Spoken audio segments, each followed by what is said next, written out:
Hello everyone, welcome to Coding Peer. In this video we are going to solve education code forces round 155. In this round I was able to solve 4 questions.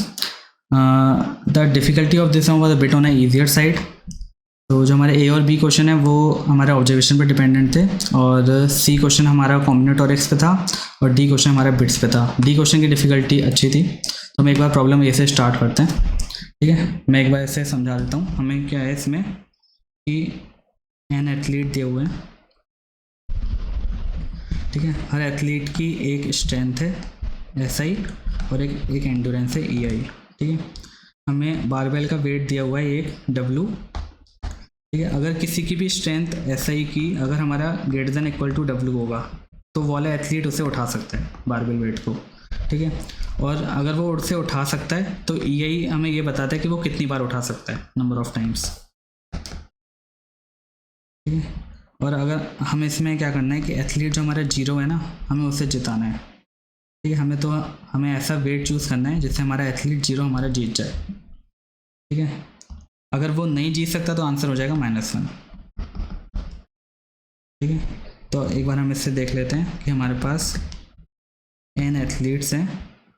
तो हमारा answer -1 कब होगा कि अगर कोई भी athlete की अगर strength greater than equal to हो जाए पहले एथलीट से. ठीक है, तो इसका मतलब क्या है कि अगर हमारा वेट कोई भी वेट है वो अगर हमने पहले एथलीट के लिए डिसाइड किया है तो उसे वो दूसरा एथलीट ये वाला एथलीट भी उठा सकता है. ठीक है, समझ में आया. अगर वो ये वाला एथलीट उठा सकता है तो अगर उसका एंडोरेंस जो है इस वाले एथलीट का अगर वो भी फर्स्ट वाले एथलीट से ज़्यादा हो गया, इसका मतलब कि वो जीत नहीं सकता. जो हमारा फर्स्ट एथलीट है वो इससे 8th एथलीट से जीत नहीं सकता. ठीक है, तो इस केस में क्या हो जाएगा आंसर -1.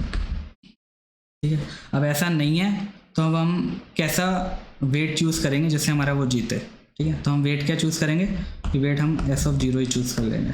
ठीक है, क्योंकि उससे ऊपर की कंडीशन तो ये फॉल्स ही हो रही है, तो हमने S0 या S0 से ऊपर हमें चूज़ करना है कोई, तो हम वेट क्या करते हैं S(0) चूज़ कर लेते हैं. ठीक है, हम एक बार इसके सॉल्यूशन में मूव करते हैं. इसमें क्या दिया हुआ है, ये इसकी स्ट्रेंथ हो गई और इसकी ये एंडोरेंस हो गया. ठीक है, पहले वाले से अगर किसी की स्ट्रेंथ ज़्यादा है और उसका एंडोरेंस भी ज़्यादा है तो उस केस में हमारा आंसर हो गया -1. नहीं तो फिर हम ऐसा कौन सा वेट चूज़ करेंगे, हम वेट उसका फर्स्ट वाला ही चूज़ कर लेंगे जो हमारा फर्स्ट एथलीट है, जितनी उसकी स्ट्रेंथ है. ठीक है, ये आसान सा ही क्वेश्चन था. हम एक बार इस प्रॉब्लम बी पे मूव करते हैं. ठीक है, हम एक बार मैं इसे समझा देता हूँ. इसकी ऑब्जर्वेशन है मेन.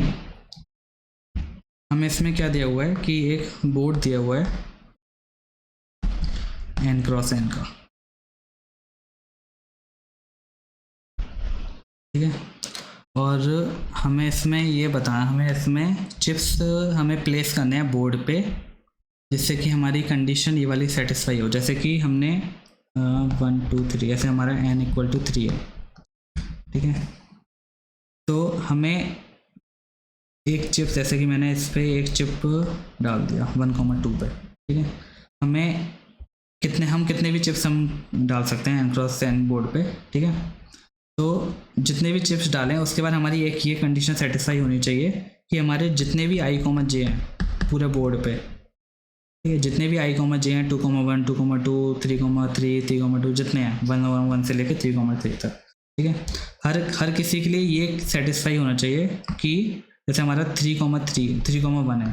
अगर मैं ये वाला सेल लेता हूँ तो इस केस के लिए हमारा ये होना चाहिए कि इस रो में या फिर इस कॉलम में एक चिप होना चाहिए. ठीक है, तो मतलब हमें ये बताना है कि हमें इतने चिप्स हमें इस बोर्ड पे डालने हैं n×n बोर्ड पे जिससे कि हर सेल के लिए ना उसकी रो में या उस कॉलम में एक चिप होना चाहिए. ठीक है, समझ में आया क्वेश्चन. ठीक है, मैं इसमें देखता हूँ कि हम कितने भी चिप्स डाल सकते हैं. ठीक है, कितने भी चिप्स डाल सकते हैं और कहीं भी डाल सकते हैं. ठीक है, और हमें 2 एरे दिए हुए हैं A और B. एक A दिया हुआ है और एक B दिया हुआ है. ठीक है, मैं इसकी वैल्यू ले लेता हूँ. एक जैसे कि 1 4 1 है और 3 2 2. ठीक है। अगर मैं चिप डालता हूँ 1,2 पे, तो 1,2 पे चिप डालता हूँ तो उसकी कॉस्ट होगी 1 और 2, मतलब कि 1 + 2। 1,2 पे डालने की कॉस्ट होगी इस पे, इसके हिसाब से A(1), मतलब A(1) + B(2). ठीक है। अगर हमें 3,1 पे डालना है तो A(3) + B क्या था 1,3 पे डालना है तो इसका मतलब A(1), B(3).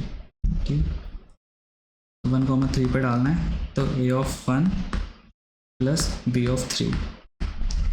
ठीक है। अब हमें इस कॉस्ट को मिनिमाइज़ करना है और हमें चिप्स भी सबसे कम से कम बताने हैं, मतलब हम कितने भी चिप्स डाल सकते हैं। तो हमारा मेन हमें ये है कि हमें इस कॉस्ट को मिनिमाइज़ करना है, जितनी टोटल कॉस्ट होगी, जितने हम चिप्स डालेंगे। ठीक है। हम ये पता लगाते हैं कि हम कितने चिप्स डाल सकते हैं, मतलब कितने चिप्स हमें डालने चाहिए मिनिमम कॉस्ट के लिए। ठीक है। एक बार हम क्या करते हैं कि जैसे कि मेरा 3x3 का बोर्ड है, मैं 2 चिप्स डालता हूँ। ठीक है। मैं 1 चिप्स डालता हूँ पहले। ठीक है। मैं 1 चिप्स जैसे कि मैं यहाँ डाल देता हूँ, एक जैसे कि बीच में डाल देता हूँ। ठीक है।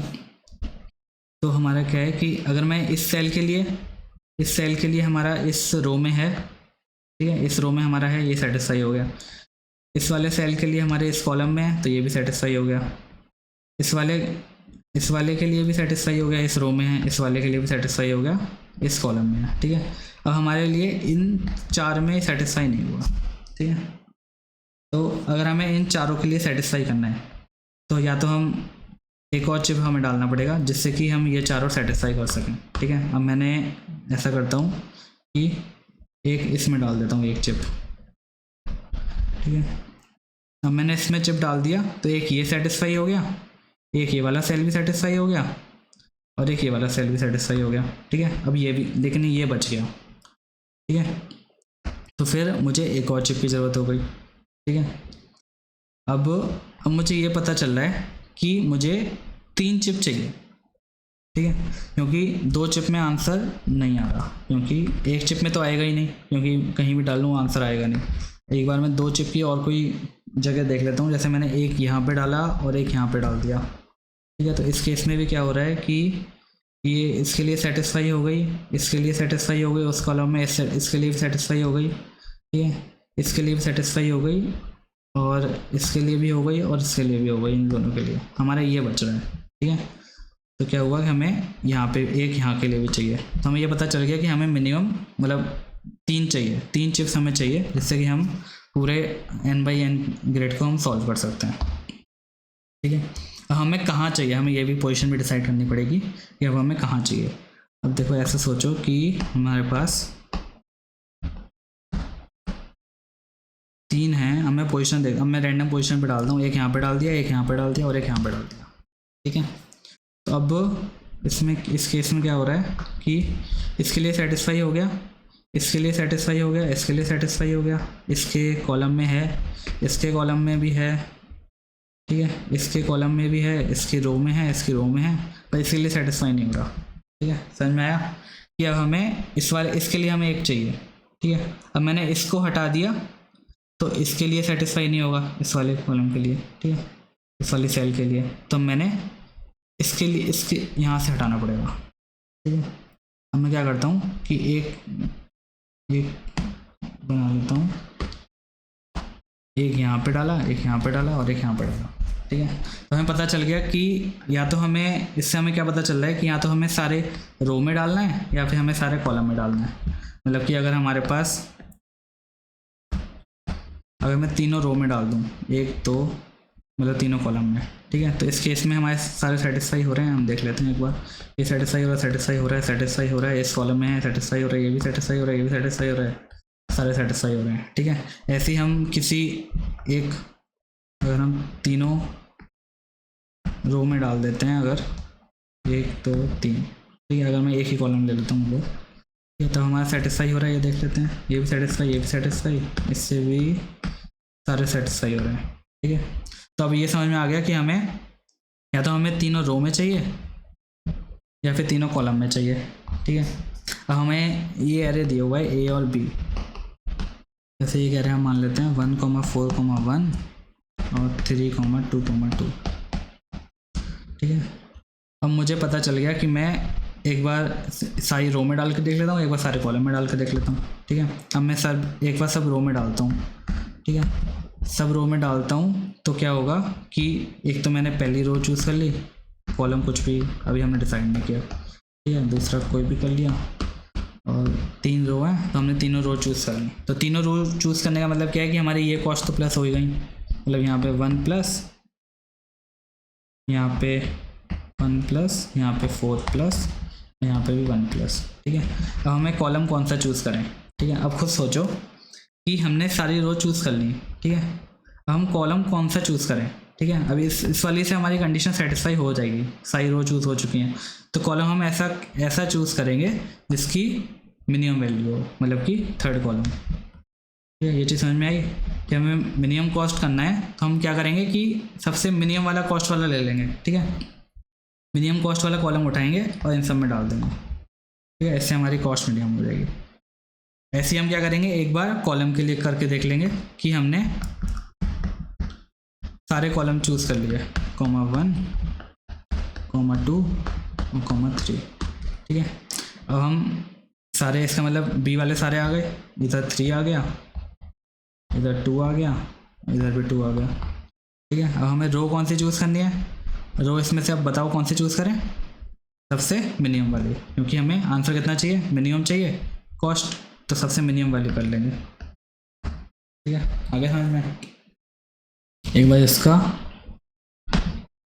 सॉल्यूशन देख लेते हैं कि हमें AN और BN 2 एरे हैं। ठीक है, मतलब एक बार हमने क्या करा कि सारी रो को करके देख लिया, मतलब हमने जितने रो में थे सारे कर लिए सम 1 में, सम 2 में हमने क्या करा कि सारे कॉलम वाले हमने सारे स्टोर कर लिए। ठीक है, और हमने मिनिमम एलिमेंट निकाला रो का और एक मिनिमम निकाला कॉलम का। ठीक है, तो आंसर क्या होगा कि हमने सारे रो वाले ले लिए, तो और कॉलम का क्या हो गया, मिनिमम, जो हमारा कॉलम का मिनिमम आया into n। ठीक है, क्योंकि हमें हर कॉलम के लिए, हर रो के लिए चाहिए। ठीक है, तो हर रो के लिए एक कॉलम वो लगेगा मिनिमम वाला, मिनिमम 2 into n। और ऐसे ही हमने अगर सारे कॉलम ले लिए हैं तो सारे कॉलम सम 2 और जितना हमारे रो का मिनिमम होगा into n। तो इन दोनों का जो मिनिमम होगा वो हमारा आंसर हो गया। ठीक है, so now let's start with problem C, make it alternating. तो पहले समझते हैं कि हमें क्वेश्चन क्या गिवन है और क्या हमें फाइंड करना है। ठीक है, तो हमें क्वेश्चन में एक बाइनरी स्ट्रिंग गिवन है। क्या गिवन है हमें, एक बाइनरी स्ट्रिंग।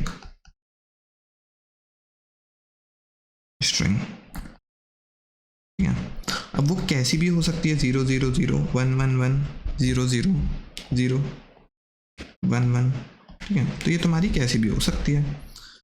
तो इस बाइनरी स्ट्रिंग से रिलेटेड तुम्हें 2 पार्ट्स पूछे गए हैं। ठीक है, तुम क्या कर सकते हो कि किसी भी टाइम पे किसी भी कैरेक्टर को चूज़ कर सकते हो। लाइक तुमने इनमें से कोई एक उठा के चूज़ किया और इनमें से कोई एक रिमूव कर दिया, ये निकाला, ये रिमूव कर दिया, ये निकाला, ये रिमूव कर दिया।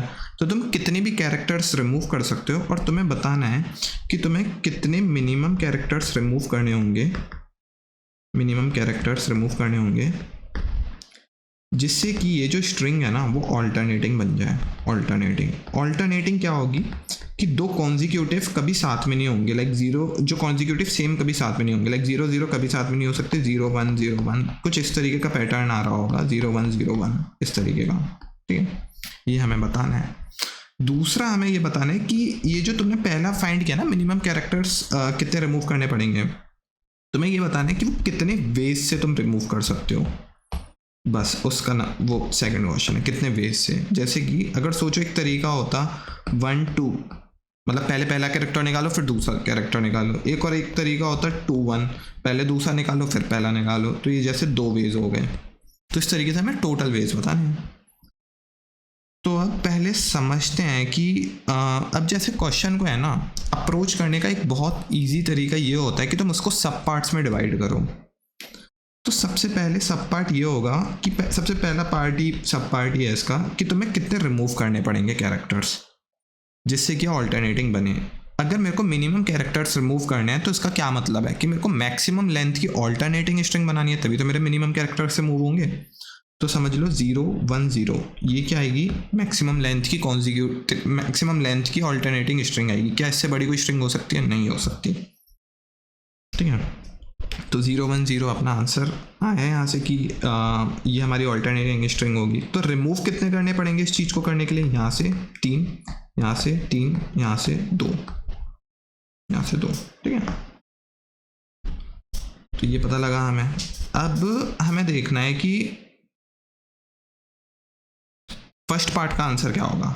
तो फर्स्ट पार्ट का खुद बताओ आंसर, कि हमने निकाल दिया ना, 3 यहाँ से निकालने पड़े, 3 यहाँ से, 2 यहाँ से, तो यही तो फर्स्ट पार्ट का आंसर है। 3 + 3 + 2, 3 + 3 + 2, तो ये हो गया फर्स्ट पार्ट का आंसर। अब हम बात करते हैं सेकंड पार्ट की, सेकंड पार्ट के आंसर की। तो जो हमारा सेकंड पार्ट है ना, उसमें वेज बताने हैं हमें। सेकंड में क्या बताने हैं? वेज बताने हैं हमें। तो उसको भी हम छोटे सब पार्ट्स में तोड़ते हैं। सोचो कि हमारे पास 1 1 1 कॉन्जिक्यूटिव है, तो इसमें से हमें कितने 1 रिमूव करने पड़ेंगे? इसमें से हमें कितने करने पड़ेंगे? 4 रिमूव करने पड़ेंगे।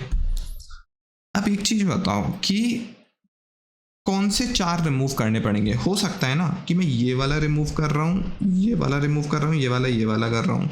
हो सकता है कि मैं पहला कर रहा हूँ, फिर मैं तीसरा, फिर चौथा, फिर पांचवा, ये मेरा पड़ा रहा है। तो ऐसे काफ़ी सारे वेज हो सकते हैं, राइट। तो वेज कितने होंगे हमारे, कि हम कौन कौन से कैरेक्टर्स बेसिकली रिमूव कर रहे हैं। तो 5 में से कोई भी तुम 4 सिलेक्ट करोगे और तुम उनको रिमूव करोगे, राइट। अगर तुम्हारे पास 6 होते तो 6 होते, तो 6 में से तुम कितने रिमूव करते? तुम 6 में से रिमूव करते 5, ठीक है, 1 बचा रहता। अब ये 5c4 किसके बराबर होगा? ये 5c1 के बराबर होगा। 6c5 किसके बराबर होगा? 6c1 के बराबर होगा। तो ये ऑपरेशन करने के कितने वेज हैं? 6। इस ऑपरेशन को करने के कितने वेज हैं? 5। मतलब ये मैं बस अभी सिलेक्ट कर रहा हूँ कि मैं कौन से जीरोस कौन से वंस निकाल रहा हूँ। अब हम करते हैं, ये हमारा पहला पार्ट हो गया। अगर सोचो ये हमारे सब सेगमेंट्स को हम जोड़ दें, 1 1 1 1 0 0 0, तो मेरे को यहाँ से पता है कि यहाँ से निकालने के कितने तरीके हैं? 4। मैं 4 में से कोई भी मेरे को 3 सिलेक्ट करने हैं। यहाँ से भी 4, यहाँ से कितने हैं? यहाँ से 3। अब ये है ना, किसी भी ऑर्डर में रिमूव हो सकते हैं ना। हो सकता है पहला कैरेक्टर रिमूव हो रहा हो, दूसरा, ये किसी भी ऑर्डर में हो सकते हैं। लाइक अगर सोचो मेरे ये 3 कैरेक्टर हो रहे हैं, इसका मान लो 1 है इंडेक्स, इसका 2 है, इसका 3, तो 1 2 3 3 2 1 2 1 3, तो ये सारे कॉम्बिनेशन आ सकते हैं। तो ओवरऑल कितने कॉम्बिनेशंस होते हैं हमारे किसी भी चीज़ को रीअरेंज करने के? वो होते हैं फैक्टोरियल। तो क्या मैं बोल सकता हूँ कि जो मेरा फाइनल आंसर होगा वो 4 + 4 + 3 का फैक्टोरियल से मल्टीप्लाई हो जाएगा। मतलब कि चलो मल्टीप्लाई छोड़ो, अगर मेरे को इनको देखने हैं कि कितने वेज से, इसके हम सेकंड सब पार्ट की बात करते हैं, कितने वेज से मैं इनको रीअरेंज कर सकता हूँ, तो वो कितना हो गया? फैक्टोरियल ऑफ 8 + 3 11, फैक्टोरियल ऑफ 11, ठीक है। अब ये आपस में हमने अभी अभी देखा कि इनको आपस में हम कितने वेज से रिमूव कर सकते हैं ना। मतलब जो ये वाला है, इन 4 में से हम इसको अगर 3 रिमूव करेंगे तो वो हम निकाल सकते हैं 4 तरीके से। ये भी 4, ये भी 3, तो इनको इन सारे सब सेगमेंट में, तो ये होगा फैक्ट ऑफ 11 मल्टीप्लाई बाय पहले सब सेगमेंट में हमें 4 तरीके से हम निकाल सकते हैं वैल्यूज, दूसरे में भी 4, तीसरे में 3, तो हमारा आंसर बस सबका मल्टीप्लिकेशन हो जाएगा, तो हमें टोटल नंबर ऑफ वेज मालूम पड़ जाएंगे। तो ये कॉम्बिनेटोरियल बेस्ड प्रॉब्लम थी। अब इसके कोड पे आ जाते हैं हम। कोड में सबसे पहले हमने ये निकाला जो कॉन्जिक्यूटिव सब सेगमेंट है उनकी मैंने स्टोर करी लेंथ टेम्परेरी वेक्टर में। वो कैसे करी वो मैं बता देता हूँ। वो इस तरीके से करी, सोचो अगर मेरा 1 1 1 1 1 है, 0 0 0 0 है, तो मैं काउंटर मेंटेन करता हूँ। इनिशियली उसकी वैल्यू 1 होगी, फिर मैं उसको जैसे ही मैंने ये देखा ये इसके बराबर है, मैंने इसकी 2 कर दी, फिर 3 कर दिया, ऐसे यहाँ पे 4 कर दी, यहाँ पे 5 कर दी। जैसे ही मैंने देखा ये चेंज है तो मैं 5 को पहले पुश करता हूँ अपने टेम्परेरी वेक्टर में और काउंटर को यहाँ से 1 से इनिशियलाइज करता हूँ, फिर यहाँ पे 2, फिर यहाँ पे 3 हो गई, फिर इसको एंड में 3 पुश कर देता हूँ। तो बस यही तरीका था। तो ये मैं टेम्परेरी वेक्टर बताया मैंने कि कैसे मैंने पुश किया। अगर ऐसा ही 1 के बराबर है तो काउंटर को डायरेक्ट प्लस करो, अदरवाइज टेम्परेरी वेक्टर में पुश करो काउंटर की वैल्यू।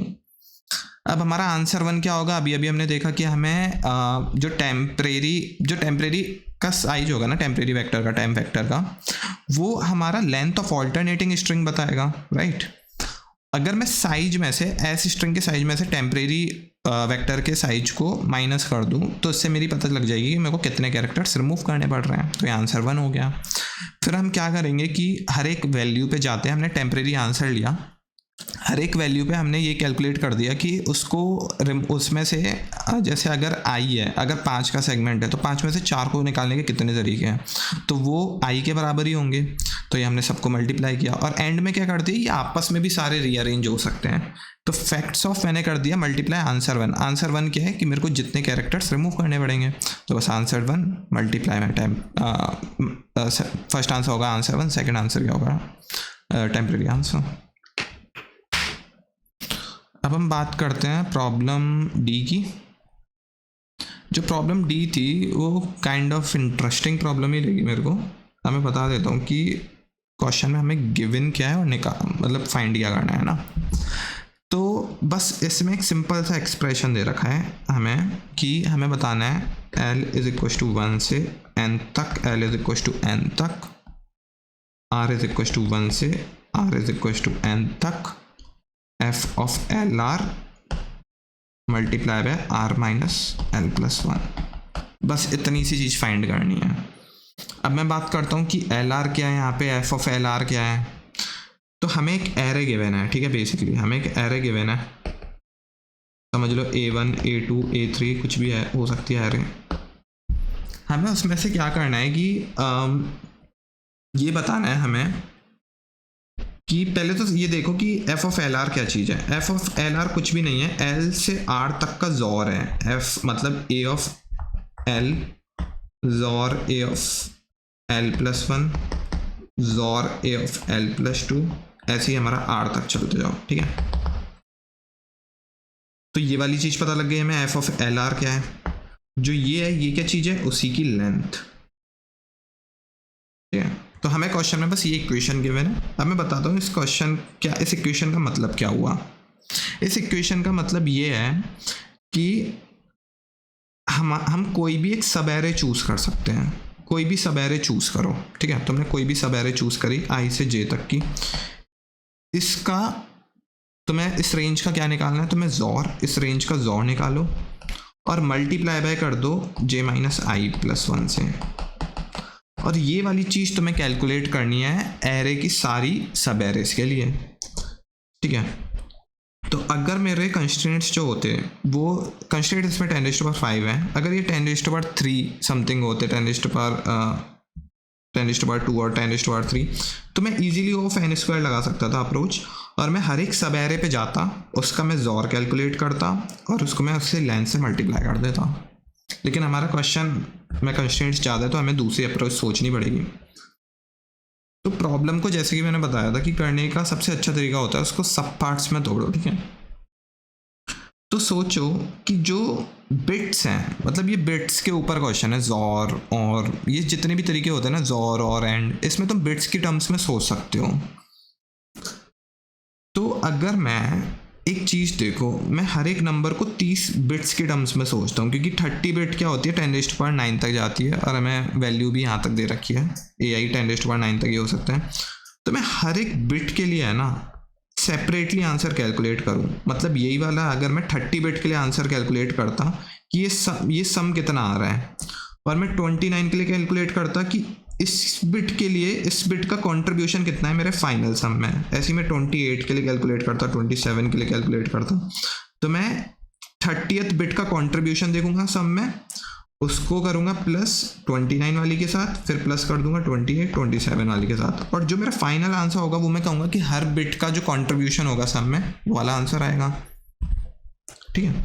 तो हमारी प्रॉब्लम अब छोटे पार्ट में टूट चुकी है कि अब हमारी जो एरे है ना, अगर मैं सोचो 30th बिट का कंट्रीब्यूशन निकाल रहा हूँ सम में, तो मेरे को क्या फ़र्क पड़ता है कि क्या वैल्यू है एरे की, मेरे को फ़र्क नहीं पड़ता, मेरे को बस ये चेक करना है कि 30th बिट इसमें सेट है कि नहीं है, ठीक है।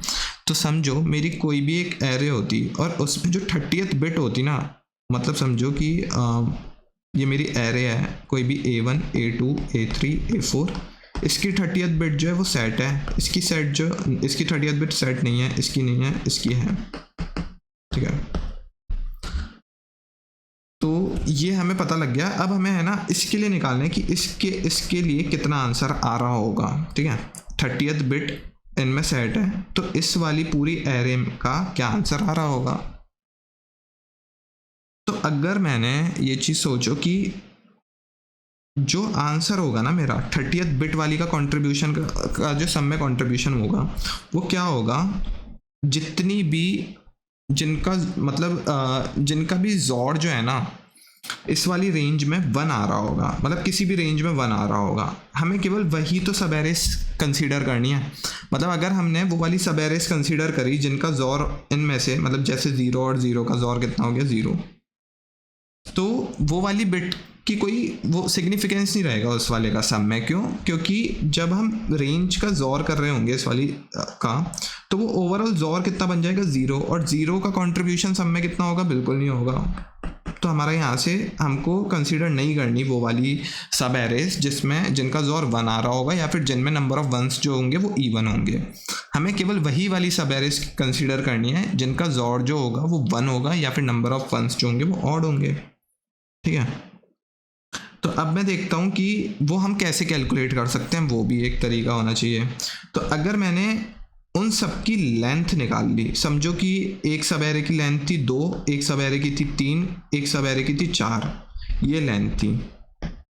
ठीक है, इस लेंथ का मैं क्या करूँगा, मैं सम करूँगा, जो कि मतलब जिनसे जॉर बेसिकली 1 बन रहा है, इसका सम करूँगा, साथ ही साथ में इसको मल्टीप्लाई कर दूंगा 2 की पावर 30 से, है कि नहीं।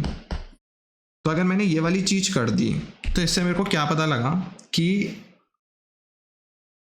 जो मेरा 30th बिट का सम में कंट्रीब्यूशन कितना है। क्यों? ये तो 30th बिट है तो 2 की पावर 30 से मल्टीप्लाई किया, साथ ही साथ में हमने हर किसी की क्या लगा लिया यहाँ पे, लेंथ का सम। हमने लेंथ का सम से ही तो मल्टीप्लाई करना है, हमें क्वेश्चन में यही तो कहता है ना। तो 2 + 3 + 4 हमने इस तरीके से काउंट किया और हमारा 30th बिट का कंट्रीब्यूशन निकालना। तो ये वाली चीज़ हमें पता ही है, अब हमें ये कैलकुलेट करनी है किसी तरीके से। तो ये एक दूसरे सब पार्ट में टूटता है कि तुम्हें ये निकालना है बेसिकली वो वाली सब एरेस बतानी है जिनका जॉर कितना हो, 1 हो। ठीक है, तो एक चीज़ बताओ कि हम कैसे पता लगा सकते हैं कि जिनका जॉर जो है वो क्या हो, 1। तो उसका एक सिंपल सा तरीका है कि अगर हम यहाँ पे देखें जिनका जॉर उन्हीं का 1 होगा जिनमें नंबर ऑफ वंस कितने होंगे, हमेशा क्या होंगे, ऑड। तो क्या मैं कह सकता हूँ कि अगर मैं इनको देखता हूँ, सोचो मैं किसी भी उसको कंसीडर करता हूँ, जैसे कि सब एरे को, किसी भी सब एरे को कंसीडर करता हूँ। ठीक है, तो उसका काउंट कितना होना चाहिए, ऑड। अब अगर मैं सब एरे के लिए मैं क्या करता हूँ, अब मैं इसका काउंट जो है वो ऑड होना चाहिए। ठीक है, और मैं इन सब की है ना वो बना लेता हूँ प्रीफिक्स एरे, मतलब 1001 की प्रीफिक्स एरे क्या होगी, यहाँ पे 1 आया, यहाँ पे 1, यहाँ पे 1, यहाँ पे 2। ठीक है, जो काउंट है वो ऑड होना चाहिए। काउंट अगर मेरा ऑड है और i से j तक का, तो मैं क्या कह सकता हूँ कि यहाँ पे मेरा dp of j minus dp of i - 1, ये मैंने सिंपल प्रीफिक्स सम बनाई है, का जो मॉड्यूलो 2 होगा वो किसके बराबर होना चाहिए, 1। या फिर मैं कह सकता हूँ कि dp of j modulo 2 minus dp of i - 1 modulo 2 is equal to 1। या फिर मैं कह सकता हूँ कि dp ऑफ j जो होगा ना, सॉरी एक सेकेंड, या फिर मैं कह सकता हूँ कि dp ऑफ i - 1 मॉड्यूलो 2 यहाँ पे जो होगा वो किसके बराबर हो जाएगा, हमारा dp ऑफ j मॉड्यूलो 2 -1। ठीक है, ठीक है, इसके बराबर होगा। इतनी बात समझ आ गई हमें। तो मैं हर एक j इंडेक्स के लिए ऐसे इंडेक्स फाइंड कर सकता हूँ क्या जिनमें मेरी ये वाली कंडीशन ट्रू हो रही हो, मतलब dp ऑफ i - 1 जो होगा उस वाले पॉइंट मॉड्यूलो 2 जो होगा वो dp ऑफ j मॉड्यूलो 2 -1 होगा। ठीक है, इसका क्या मतलब है कि अगर तुम्हारा प्रीफिक्स में सम पे तुम jth इंडेक्स पे खड़े हो और वहाँ पे उसका प्रीफिक्स सम में 0 आ रहा है मॉड्यूलो 2, मतलब समझो कि 4 है प्रीफिक्स सम, तो हमें पैरिटी से मतलब है, हमें वैल्यू से मतलब नहीं है। तो उसका मॉड्यूलो 2 कितना हो गया 0।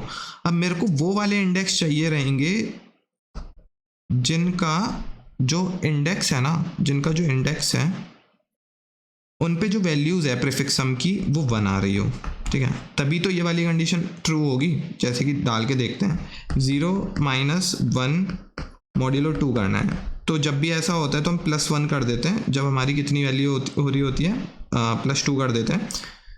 जो नीचे वाला डिनोमिनेटर है उसके बराबर हम प्लस कर देते हैं चीज़, क्योंकि उससे कुछ फ़र्क नहीं पड़ता, लेकिन वो पॉजिटिव में कन्वर्ट हो जाएगी। तो 0 माइनस 1 प्लस 2,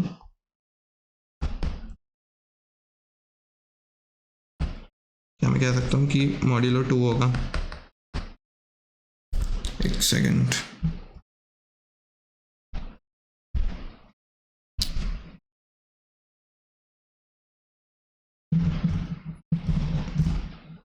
एक second, just give me a minute. ये डिस्चार्ज हो गया एक्चुअली, तो बस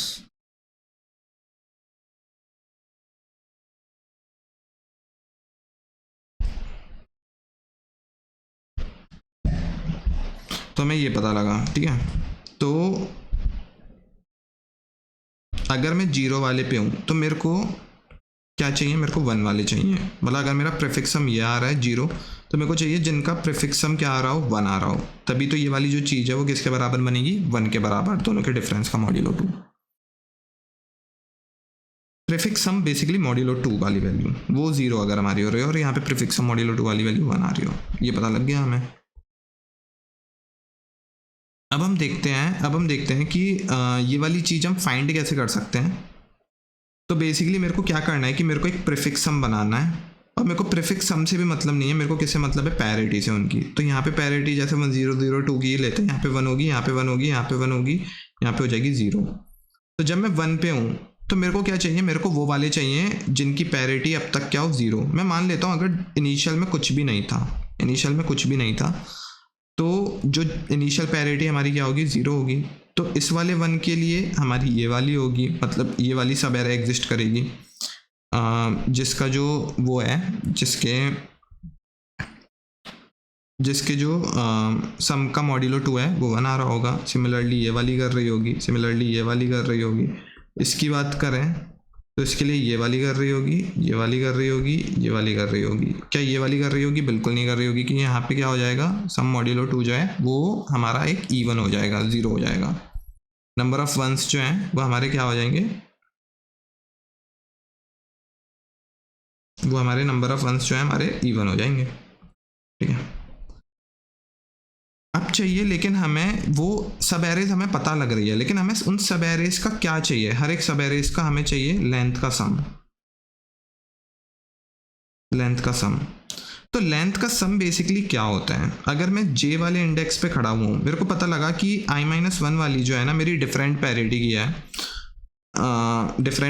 है, तो मेरा जो सम होगा ना, ये समझो ये एक इंडेक्स है n, तो i से लेकर j तक की हमारी जो वैल्यू है वो हमारी लेंथ होगी। तो मैं कह सकता हूँ कि j माइनस n जो होगा ये मेरी इस वाली की लेंथ होगी, इस वाली सब एरे की।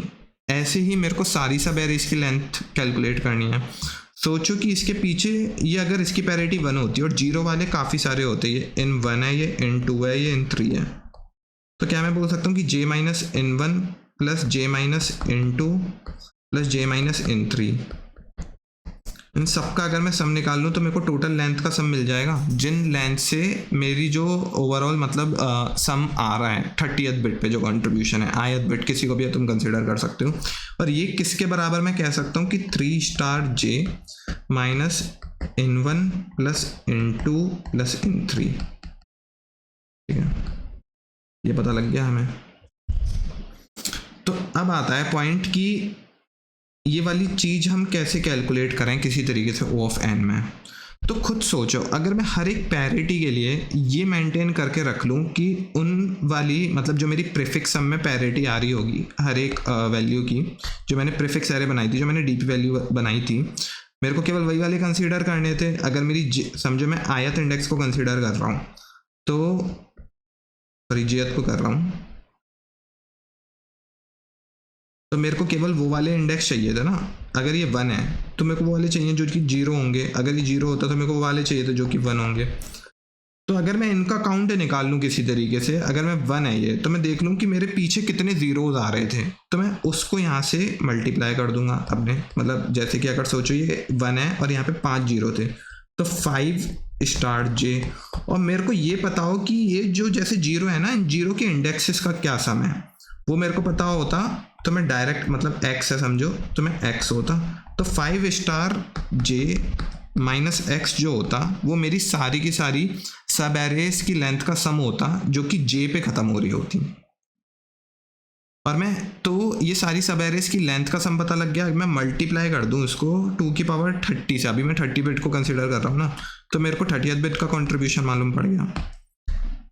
ठीक है, तो ये मैंने ये सारी की सारी निकाली है, किसके लिए हमने निकाली है, jth इंडेक्स के लिए, जो कि jth इंडेक्स पे एंड हो रही हो। ऐसे ही हमको हर एक इंडेक्स के लिए फाइंड करनी है और उन लेंथ का क्या निकालना है हमें, सम, जो कि हर एक उस पर, मतलब समझो कि हमारी एरे कुछ ऐसे गिवन है, A1 मतलब सोचो I1 I2 I3 I4। अभी तो मैंने केवल ये निकाला है ना कि इस पे एंड होने वाली कितनी है, इस पे एंड होने वाली भी कितनी भी हो सकती है, इस पे भी कितनी हो सकती है, उन सबका सम हमें इसी तरीके से निकालना पड़ेगा और मल्टीप्लाई कर देना पड़ेगा जो भी हम बिट कंसीडर कर रहे हैं। समझो k बिट कर रहे हैं तो 2 की पावर k से, और हम इंडिपेंडेंटली इसका आंसर निकालेंगे हर एक बिट का और उसको ऐड में ऐड कर देंगे। तो अब मैं इसका कोड दिखाता हूँ। तो ये इसका कोड है, तो इसका कोड भी इजी टू राइट था। तो सबसे पहले हमने क्या किया, हर एक बिट को पहले मैं देख रहा हूँ, ठीक है, हर एक बिट का मेरे को कंट्रीब्यूशन चाहिए, और मैंने h वाली वैल्यू, h मेरा क्या है बेसिकली दिखा रही है, मेरे सम को दिखा रही है, ठीक है, और ये मेरे काउंट दिखा रहा है, और मतलब 0 पैरिटी वाले और 1 पैरिटी वाले को ये काउंट दिखा रहा होगा कि c दिखा रहा है मेरा काउंट कि 0 पैरिटी वाले कितने, 1 पैरिटी।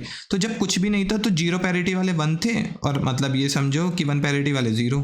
अब इसका इंडेक्स क्या था, मतलब जब कुछ भी नहीं है तो हम उसका इंडेक्स -1 मानेंगे, क्योंकि हम 0 बेस्ड इंडेक्सिंग ले रहे हैं, तो क्या होगा हमारा -1, वहाँ तक हमारा -1 था। तो फिर अब हम जाते हैं शुरू से लेकर एंड तक, और फिर हम देखते हैं कि हाँ, तो सबसे पहले मैंने क्या बना ली, एक नई शुरू से लेकर एंड तक गया मैं, और मैंने अगर ये वाली बिट सेट है AJ की, जो हम आयत बिट कंसीडर कर रहे हैं, तो B में क्या पुश कर दो, B में पुश कर दो 1, अदरवाइज B में क्या पुश कर दो, 0 कर दो। तो मतलब हमने चेक किया बेसिकली सब में कि जिसमें हर एक एलिमेंट के एरे के जिसमें भी आयत बिट सेट है उनको 1 कर दिया, अदरवाइज पुश कर दिया 0। अब फिर मैं क्या करता हूँ कि जो मेरा BJ है, जो मेरा प्रीफिक्स सम बनाना है, तो प्रीफिक्स सम क्या होगा, BJ प्लस लास्ट मॉड्यूलो 2, मतलब 1 अगर था पहले तक और अभी है 0, तो क्या होगा 1 + 0 मॉड्यूलो 2, मतलब वो भी 1 हो जाएगा। अगर 1 आया होता तो हो जाता वो 0 हो जाता। तो ये मेरा प्रीफिक्स सम की पैरिटी मैंने मेंटेन कर ली। और जो मेरा अभी जो है, मेरे को सारी की सारी लेंथ का सम निकालना है, तो बस मैं यहाँ पे लेंथ का सम निकाल रहा हूँ, जिसमें हमारी जो जोर करने पे जो हमारी बिट है वो सेट हो रही हो। तो ये क्या होगा कि अगर मैं 1 पे हूँ तो मेरे को किसका काउंट चाहिए, मेरे को काउंट चाहिए, अगर मैं 1 पे हूँ, मेरा प्रीफिक्स सम की पैरिटी 1 आ रही है, तो मेरे को चाहिए 0 की, तो मैंने बस 1 - BJ मॉड्यूलो 2 कर दिया। अगर मेरा 0 होता तो ये काउंट कितना होता, 1 हो जाता, मतलब C(1). अब भी 1 है तो क्या होगा, 0 हो जाएगा C(0), ठीक है। तो मतलब ऑल्टरनेट की हमें देखनी है, साथ ही साथ में उसको हमें J से मल्टीप्लाई करना है, ठीक है। J क्या, हमारे करंट इंडेक्स से माइनस, जैसा कि हमने इक्वेशन में देखा था, माइनस में हमें क्या करना पड़ेगा, उन वाले सारे इंडेक्सेस का जो सम आ रहा होगा वो हमें माइनस करना पड़ेगा। तो वो मैंने H में मेंटेन कर रखा है। तो अगर मतलब ये रिवर्स पैरिटी वालों का हमने वो कैलकुलेट कर लिया सम, ठीक है। 1 - BJ मॉड्यूलो 2 बेसिकली रिवर्स कर रहा है, 0 है तो 1, 1 है तो 0, उनका मैं इंडेक्सेस का सम माइनस कर दिया। और फिर अब मेरे को H और C भी तो अपडेट करने पड़ेंगे, तो मेरा जिस भी पैरिटी का है BJ, उस पर मैंने उसका इंडेक्स सम कर दिया, और जो C है, C मतलब मेरी क्या हो गई, वैल्यूज़ कि कितनी ऐसी वैल्यूज़ हैं, जब भी तो हम ये वाली इक्वेशन में ये निकाल पाएंगे। अगर C नहीं होगा तो J कितनी बार मल्टीप्लाई होगा वो मालूम नहीं पड़ेगा, तो हमने उसको निकालने के लिए उसको क्या कर दिया, एक बार ऐड कर दिया।